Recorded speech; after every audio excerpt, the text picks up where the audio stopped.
All right, so our next speaker is going to dive deep into privacy. We have Andy Guzman from the PSE team at the Ethereum Foundation. He's going to talk about the road towards Ethereum privacy. Let's give him a hand.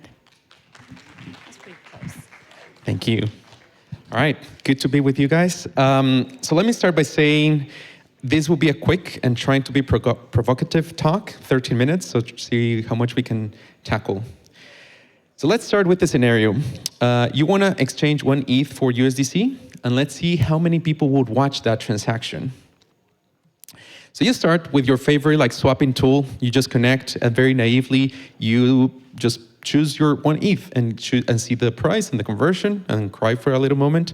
And then let's see what happens when you do that. Whenever you visit a website, you're leaking your IP, your browser, the fingerprint, like all the information of how you can configure your browser, your dimensions. If the website has analytics, you're also leaking how much time you're spending there, basically what are you seeing on the screen. And the front end also records the activity wherever you click. Let's move to the next part. Let's say, okay, yeah, maybe I don't visit as often. I just do it within my wallet, or sometimes I do connect my wallet. What happens? Naively, we think yeah, this is only private. I'm not live streaming this, right? Let's see. So whenever you open a wallet and it requests your balance and it or uses an API key to talk to different RPC providers, you're leaking what are your addresses, where are you calling this information from, what is your browser. All these things become identity identifiers.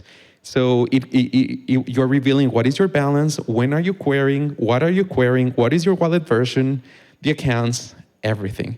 So let's see this number on the bottom. What it says is how many entities are watching. There's 5 already, right? So before there were 3, now we're 5. And let's see as the transaction continues, how many continues to watch. So let's talk about the gateways, right? Like the proxies, the server, the RPC providers. So whenever you want to query a contract or want to call a function, whenever you want to see the token pairs, you're also leaking information. And your internet service provider can see that. So if you're in a country where cryptocurrency is banned, good luck, because it's very likely this becomes data that can be used against you. And the same case with domain name services. So whoever is resolving these IPs also leaking your information.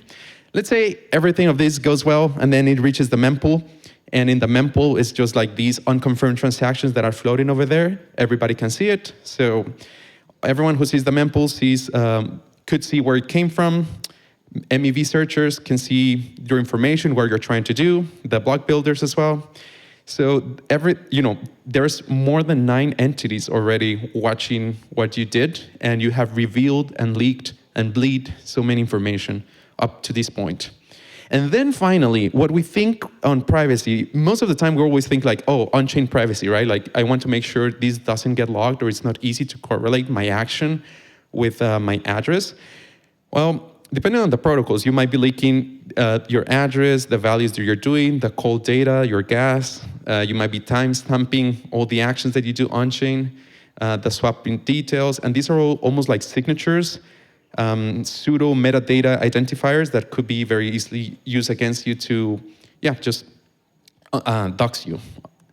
And finally, consensus. Let's say you want to run a node and you want to be private, right? Just run your own infrastructure. I think this is great, but what if whenever you connect your node to the network, you are syncing with other nodes? So those nodes also get to know your IP, and they can see what transactions are coming from your IP. So they can very likely correlate also your transactions, even if you're sending it through your own node. And just syncing, proposing, attesting, all of these leaks. So it's a very dire situation. And the challenge that we have is if we don't fix it, if we don't solve these problems, Ethereum becomes the biggest surveillance mechanism in the world, full stop. So it's extremely important, even if people don't recognize it. So how do we fix it? Here's how. It's what I like to call Ethereum full stack privacy. We don't need to think only on the on-chain elements, we need to think of everything. All the layers, the life cycle of these transactions. So the application layer, the wallets, the gateways, the mempools, the on-chain elements, and the consensus. And all of these wrapped in networking calls. So how do we really harden it, and who is working on this? So if you want to run like self-hosted websites, you can do it. There's more and more tools coming online, and these increase security and these increase privacy. There are like analytics-free frameworks that you can use, tools, not only like Web3, but also like Web2. And there's a ton of new teams and established teams trying to build mixed nets, onion networks, DC networks, and many others. Let's look at the wallet layer. There's been recently a big push to try to push real private wallets. My goal, my dream, is that there's no difference between a privacy wallet and a normal wallet. They're just like wallets. And in the future, wallets will not only hold your money, but it will also hold your identity, your private data, that you will generate secret proofs in order to access content online. So we really need to hit the nail on like, how do we make all these wallets private, secure, that they don't track information, that they use like by default, all the privacy settings. These are the gateways. So how do we make sure that your traffic is hidden and your data is hidden? And not only your data, but the access patterns, like what type of data, what time of the day, in which slots are you trying to push? So there's like great teams building PIR mechanisms, like more cryptography, more like building on TEE, building OMAPs, ORAMs, many other like mechanisms that just help increase the privacy for the users.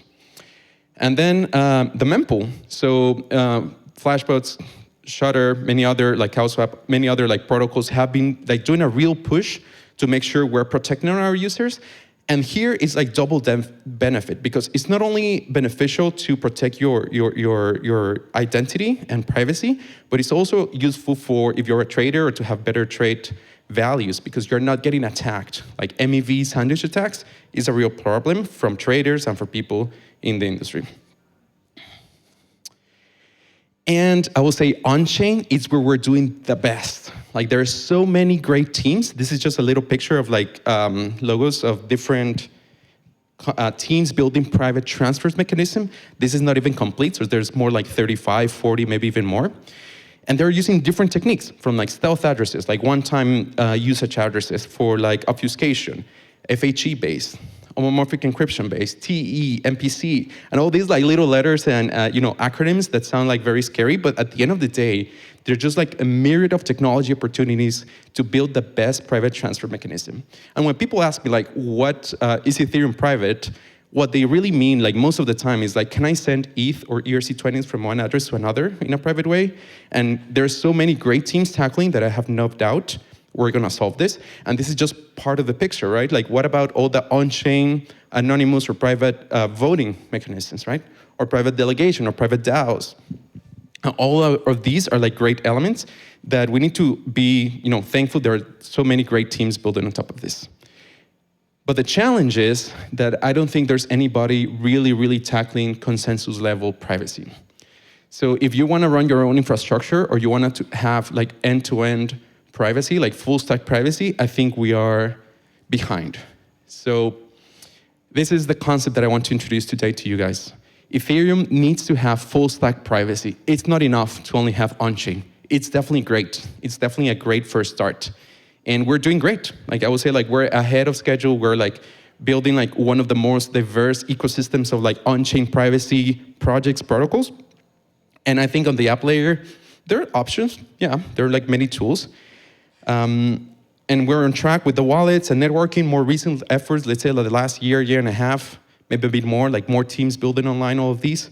But when we are severely lacking is what I call like the gateway layer, the mempools, and the consensus. There's not enough teams, not enough funding, not enough attention on Twitter or discussions where we're covering these things. So what is the road ahead? How do we stop the bleeding of information so we de-anonymize everybody online? This is what we need to focus. You saw the different layers. Like we need to make sure we create standards in the interfaces. So it's very easy for one of the higher layers to adopt or use or interact with the lower layers with maximum privacy. We need to make sure that the cost of adopting these privacy techniques is close to zero. And that is the cost for the users, the user experience, the cost for the developers, the cost for the infrastructure providers who are running these, these techniques. It needs to be as close as zero. We need to make sure that the L1 roadmap also makes these changes, so makes it more easier and more friendly to run these privacy protocols. We need to make sure that the layers get integrated between each of them, and we need to make sure that adoption happens. It doesn't matter if we build the best research of the world, the best standards of the world, the best proof of concepts or beginner protocols, or that have the most, if users don't use it. And this is the biggest challenge that the privacy ecosystem has, which is how do we become more attractive and people will prefer to run this and use this instead of the public and transparent mechanisms that already exist. And I want to finish by saying Ethereum right now, without a doubt, is the strongest ecosystem driving programmable full stack privacy. There is challenges. There are great ecosystems in other places building private transactions, private money transfers, but I don't think anybody compares even close to what the Ethereum or the broader Ethereum ecosystem is trying to do, which is all these affordances, all these use cases, utilities. And this is thanks for all of these teams that are in the picture and many other that I haven't captured. So yeah, thank you very much.